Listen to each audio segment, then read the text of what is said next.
Tapi memang ini Pak ya, karena tidak ada pembatasan soal kepemimpinan partai juga, pada akhirnya juga dinasti itu terbangun Pak ya.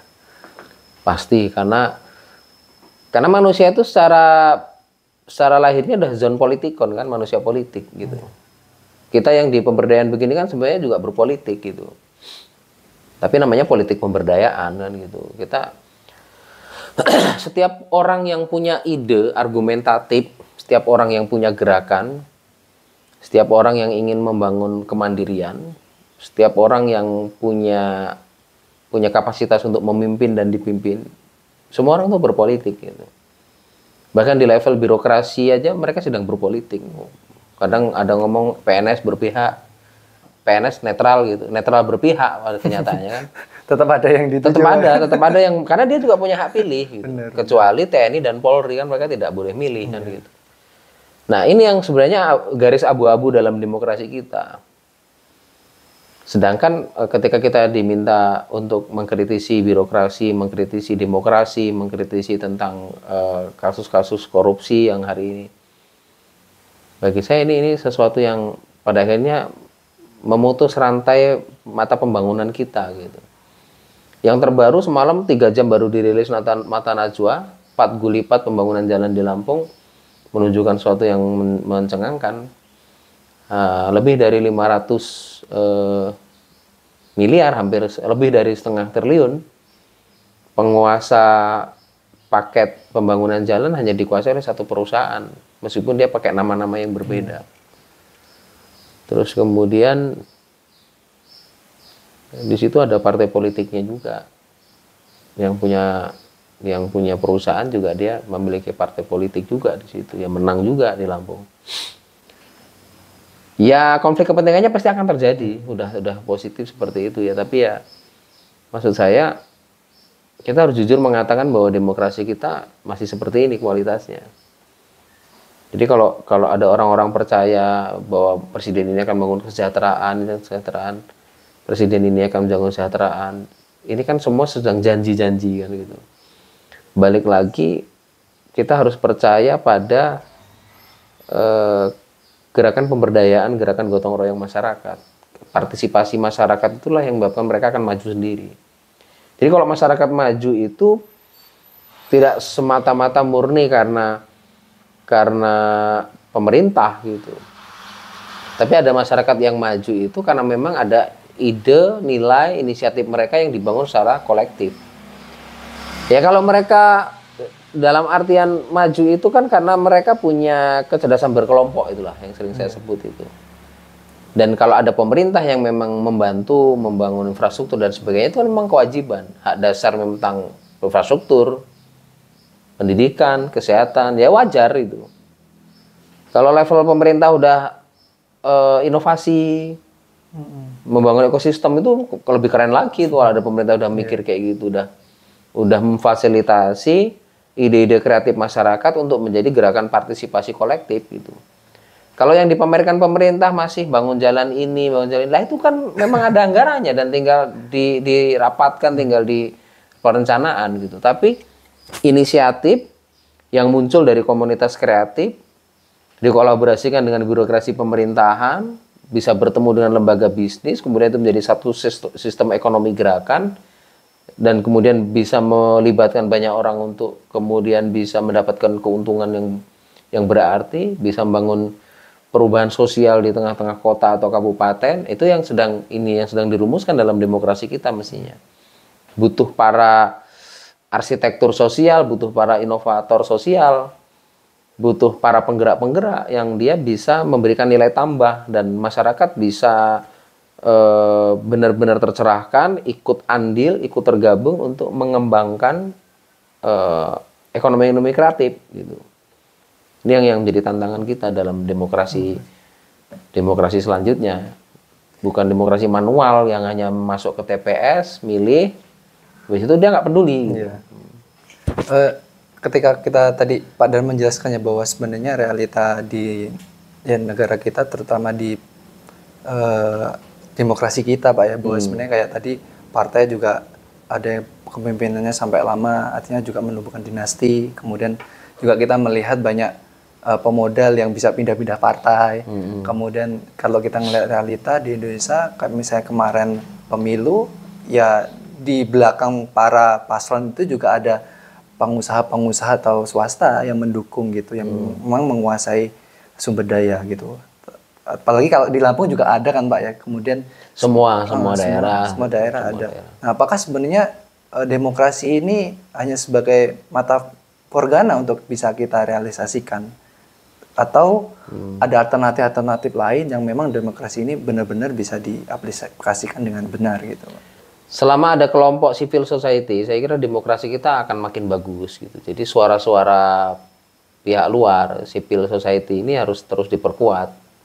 Kelompok-kelompok kritis itu perlu diperkuat sehingga demokrasi kita tidak kebablasan, sehingga istilah Jeffrey Winter tentang oligarki itu tidak bisa dikurangi lah gitu, gitu. Nah, kenapa kemudian demokrasi kita hari ini seperti mengalami involusi gitu? Orang sedang mengkritik pemerintah dianggap misal dia mencemarkan nama baik gitu. Kan itu bisa ditakar, itu bisa diukur, dan itu sudah dialami oleh Haris Azhar sama Fathia yang dari teman-teman kontra sama Lokataru ya. Nah, apa yang sebenarnya sedang diperjuangkan teman-teman ini? Ya, mereka harus bisa bersuara untuk bisa melihat bahwa pemerintah ini bukan tentang bagi-bagi jabatan saja.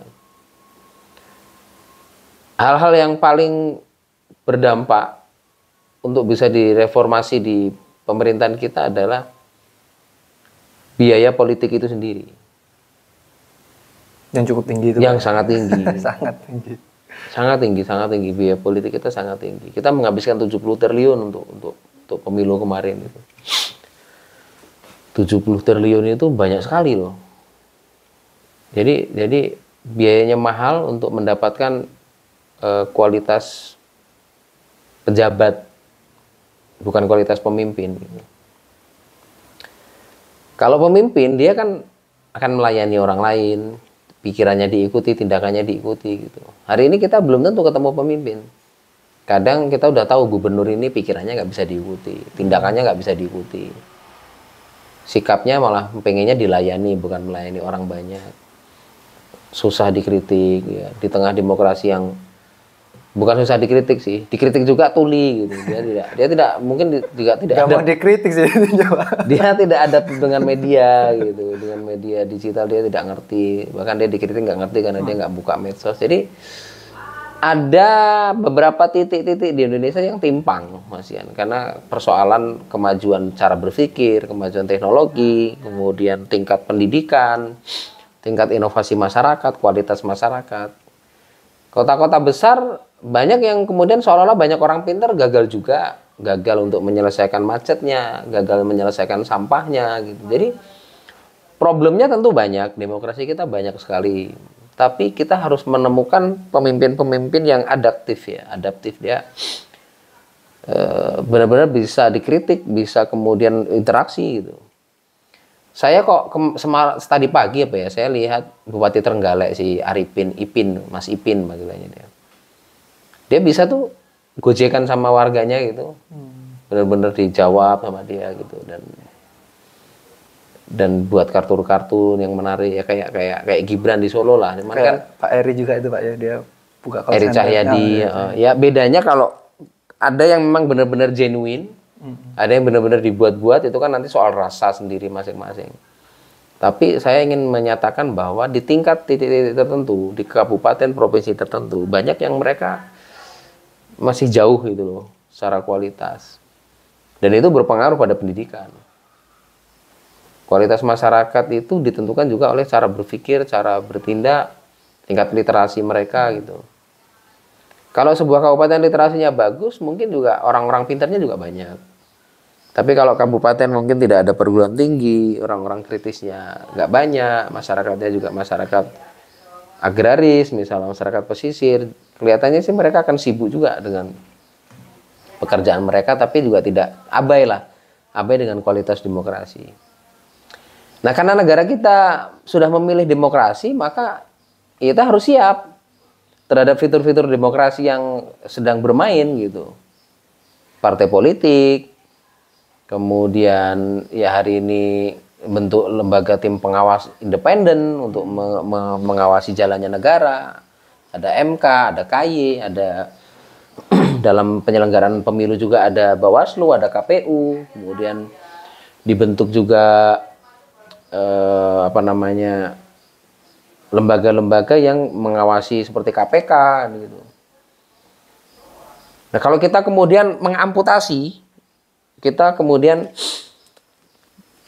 pemimpin kemudian mengamputasi suara-suara itu, atau bahkan melemahkan lembaga-lembaga yang selama ini menguatkan sistem demokrasi supaya lebih transparan, akuntabel, berarti dia tidak ngerti demokrasi gitu.